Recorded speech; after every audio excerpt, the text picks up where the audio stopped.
foi par la foi. 1 Jean le chapitre 5, le verset 4 dit « Parce que tout ce qui est né de Dieu triomphe du monde. Et la victoire qui triomphe du monde, c'est notre foi. » Tout ce qu'un homme fait, c'est la foi qui le conduit, qu'il soit chrétien ou pas. Quand tu ne sais pas qui est l'homme, c'est là que tu crois que c'est les chrétiens seulement qui ont la foi. Non. L'être humain est un être de foi. Dieu l'a créé comme ça. Tout ce qu'un homme fait, c'est parce qu'il croit qu'il le fait. Si vous voyez quelqu'un aujourd'hui en train de boire de l'alcool pour oublier ses problèmes, c'est parce qu'il croit que dans l'alcool, il peut oublier un tant soit peu ses problèmes. Si vous voyez quelqu'un qui ne va pas à l'église pour chercher Dieu et qui va chez les féticheurs, c'est parce qu'il croit que le fétiche est plus efficace que Dieu. Si vous voyez quelqu'un dormir dans un car pendant que le car est en train de rouler, c'est parce qu'il croit que le chauffeur là ne peut pas les envoyer en brousse. Si tu vois quelqu'un embaucher quelqu'un pour travailler pour lui, c'est parce qu'il croit que cette personne-là peut lui être utile. Donc l'être humain est un être de foi. Dieu l'a conçu ainsi parce que Dieu l'a conçu pour qu'il ait confiance en lui, Dieu, et non en autre chose. Le péché ou bien la chute de l'homme vient de ce que sa confiance a été détournée pour être attachée à autre chose que Dieu. C'est ce qu'on appelle la chute de l'homme. Et c'est de là que vient la chute de l'homme. C'est de là que vient le problème de l'homme. C'est pour cela que pour sauver l'humanité, c'est le même procédé, c'est ce qu'il peut faire qu'on lui a demandé. C'est-à-dire, la manière dont il est, c'est dans ça seulement Dieu est venu pour lui dire, refais confiance à ton Dieu. Refais confiance à ton Dieu. La foi, ce n'est pas une chose impossible. Il nous faut des informations, juste des informations. Quelqu'un dit avec moi des informations. L'homme est un être qui s'informe. C'est un être qui agit par la parole qui habite en lui. C'est la somme de paroles qui habite en lui qui constitue sa base de foi. La parole qu'il entend, il en fait donc une fondation. Et c'est à partir de cette fondation qu'il agit dans le monde. Tout ce qu'un homme fait, c'est sur la base de ce qu'il a entendu quelque part et qu'il a cru. Donc l'homme est un être de foi. Et la Bible déclare que si vous avez foi en Dieu, vous serez triomphateur dans ce monde. Pourquoi? Parce que vous ferez tout ce que Dieu a dit. Si vous avez confiance en Dieu, tout ce qu'il a dit, vous le ferez. C'est un. Tout ce qu'il dit que vous avez, vous allez dire que vous l'avez. Tout ce qu'il dit que vous ne l'avez pas, vous allez dire que vous ne l'avez pas. Il y a des gens qui montent chaque fois dans les cas, ils disent tout le monde a coco. Il y a des gens qui disent oui, c'est vrai. Pourquoi? Parce qu'ils croient en ce que cet homme dit. Même s'ils n'ont jamais manifesté, il dit, même si tu n'as jamais manifesté, tu as ça. Et puis les gens disent oui. Pourquoi? Parce qu'il croit en cette parole. Et donc il accepte d'avoir ce que cet homme dit qu'il a. Mais lorsque Dieu parle, les gens disent non. Vous comprenez? C'est parce qu'il y a quelqu'un qui détourne leur foi tout le temps. Donc comment nous avons été sauvés? En faisant confiance en Dieu. Vous devez comprendre que le salut n'est basé que sur la foi. Le salut n'est basé que sur la foi. Entre nous tous les chrétiens, qui a une fois vu le livre de la vie? Personne. Mais d'où nous vient cette assurance que nos noms sont écrits dans le livre de vie? C'est parce que Dieu l'a dit. C'est la même chose. On peut aussi avoir l'assurance qu'on est guéri parce que Dieu a dit. On peut avoir l'assurance qu'on a telle chose parce que Dieu a dit. On peut avoir l'assurance parce que Dieu a dit, parce que Dieu a dit, parce que Dieu a dit. C'est pour ça qu'on dit le juste vivra par la foi. Le jour où le juste n'a pas la foi, il est mort, c'est fini. La vie du juste est bâtie sur la foi. Le jour où tu n'as plus confiance en Dieu, tu es fini. La foi vient de ce qu'on entend. Et ce qu'on entend vient de la parole de Dieu. Jésus dit de prêcher ce qui lui est arrivé pour que les gens croient en ça, parce que c'est dans ça que se trouve la vérité, puisqu'il l'a fait effectivement pour nous. À la croix du Calvaire, il a posé un acte. Mais ce qui nous sauve, c'est le témoignage que Dieu rend. Dieu dit ce qui s'est passé là. Voilà ce que ça veut dire. Est-ce que vous le croyez? Il y a une partie des hommes qui disent oui, et une partie des hommes qui disent non. Ça, c'est une question de confiance. Donc notre victoire sur le monde peut entraîner tout le monde. Mais il ne peut pas entraîner ceux qui ont confiance en Dieu. Pourquoi? Parce que celui qui a confiance en Dieu, il ne peut pas, le diable ne peut pas le manipuler. Puisque l'homme est un être de foi, tout ce qu'on lui dit, quand il croit, il commence à agir. Mais s'il croit en Dieu aussi. Et ce qui est intéressant avec Dieu, la Bible dit que celui qui croit en lui ne sera jamais confus. C'est-à-dire, vous devez savoir que Dieu n'est pas un menteur. Dieu n'est pas quelqu'un qui déçoit. S'il dit une chose, c'est que la chose est vraie. Parce qu'il est la vérité lui-même. Il n'y a pas de vérité dans le monde. C'est par Dieu qu'on peut savoir ce qui est vrai. 1 Corinthiens 1 à partir du verset 21 jusqu'au verset 25. Car puisque le monde, avec sa sagesse, n'a point connu Dieu, dans la sagesse de Dieu, il a plu à Dieu de sauver les croyants par la folie de la prédication. Puisque le monde, avec sa sagesse, n'a point connu Dieu dans la sagesse de Dieu, il a plu à Dieu de sauver les croyants par la folie de la prédication. Pourquoi il appelle ça folie? Parce que les hommes appellent ça une folie. C'est parce que le monde considère que c'est une folie. C'est pourquoi la Bible déclare que la prédication de la croix est une folie pour ceux qui se perdent. C'est-à-dire, est une folie pour ceux qui croient que bon, ça là c'est rien, c'est insensé. C'est ceux-là justement qui ne peuvent pas être sauvés. Mais pour nous qui croyons, c'est une puissance de Dieu. Nous croyons qu'à la croix, c'est là-bas que tout s'est passé. Et ce n'est pas nous qui le croyons parce que nous le voulons bien, parce que nous l'avons choisi. Mais Dieu dit que c'est là que l'ennemi a été dépouillé de l'humanité. C'est là qu'il a perdu tous ses captifs. C'est là qu'il a perdu tous ses esclaves. C'est à la croix qu'il a perdu tous ses esclaves. C'est à la croix qu'il a perdu tous ceux sur qui il s'appuyait pour régner dans le monde.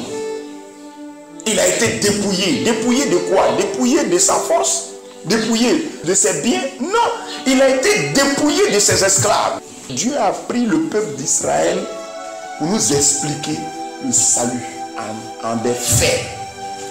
Pharaon a perdu ses esclaves un seul jour.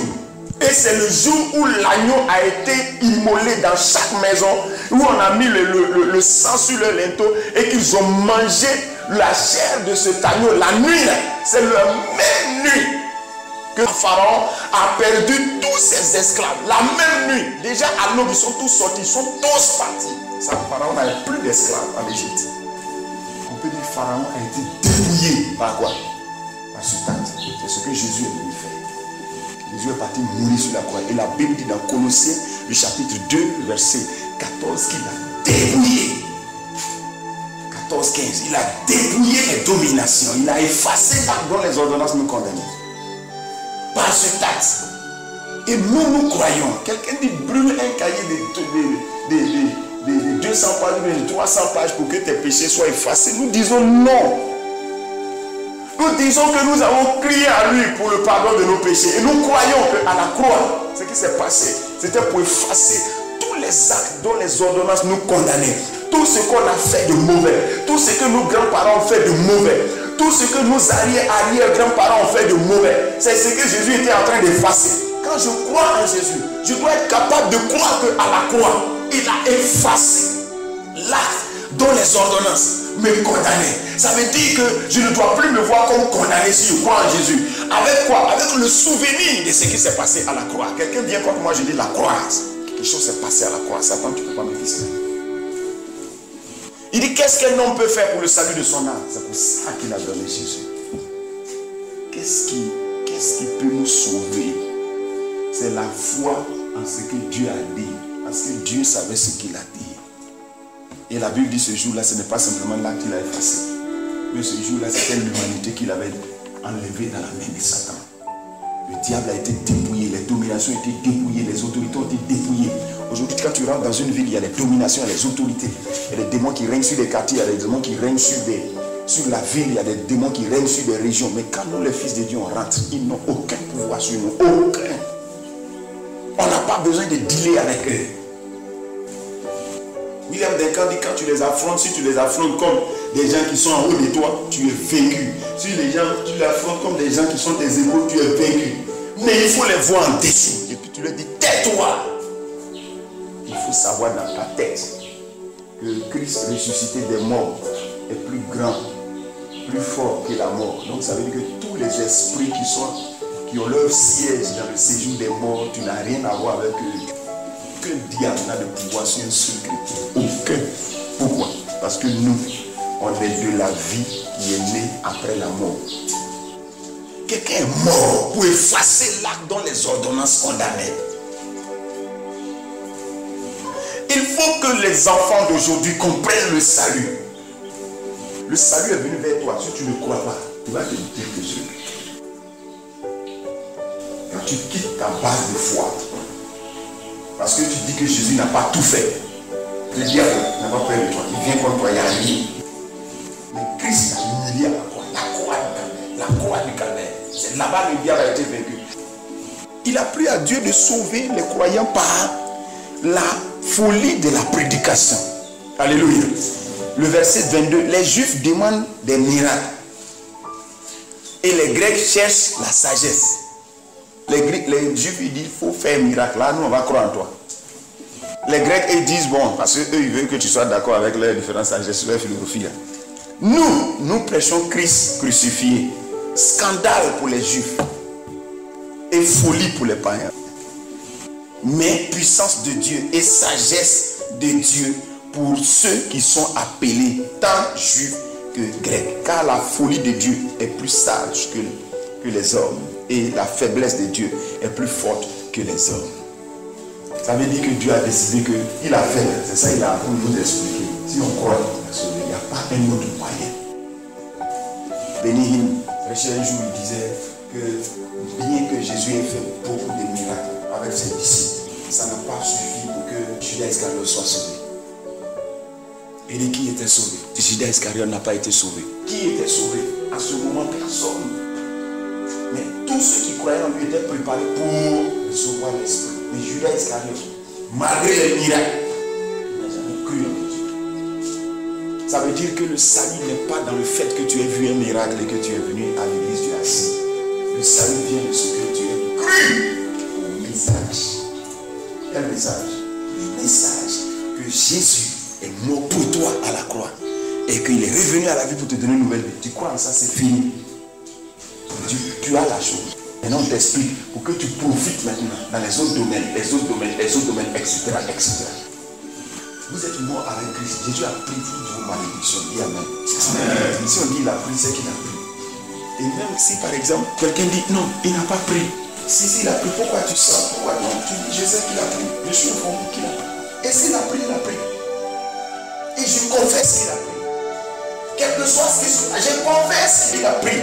Parce qu'il dit qu'il a pris. J'ai confiance en Dieu. Dieu ne peut pas me mentir. La Bible n'est pas un livre de mensonges. Il a pris mes malédictions. Je n'ai aucune malédiction. Alléluia, c'est comme ça qu'un chrétien parle. Et Jésus l'a pris. Il est revenu à la vie avec une nouvelle vie. Vous êtes nés pour briller dans ce monde. Vous êtes nés de Dieu pour être avec Dieu pour toujours. Alléluia. Pourquoi la Bible dit que même la mort ne peut pas vous séparer avec Jésus. Même la mort ne pourra me séparer avec l'amour de Dieu. La mort ne peut pas vous séparer. Même si ici vous tombez, vous vous dites la vérité, vous serez dans la présence de Dieu. La présence de Dieu qui est avec vous ici, ça continue. Et vous ne pouvez pas tomber sans avoir accompli le but de Dieu pour votre vie. Amen. Pourquoi? Parce que la mort qui écoute la vie des gens, c'est Satan.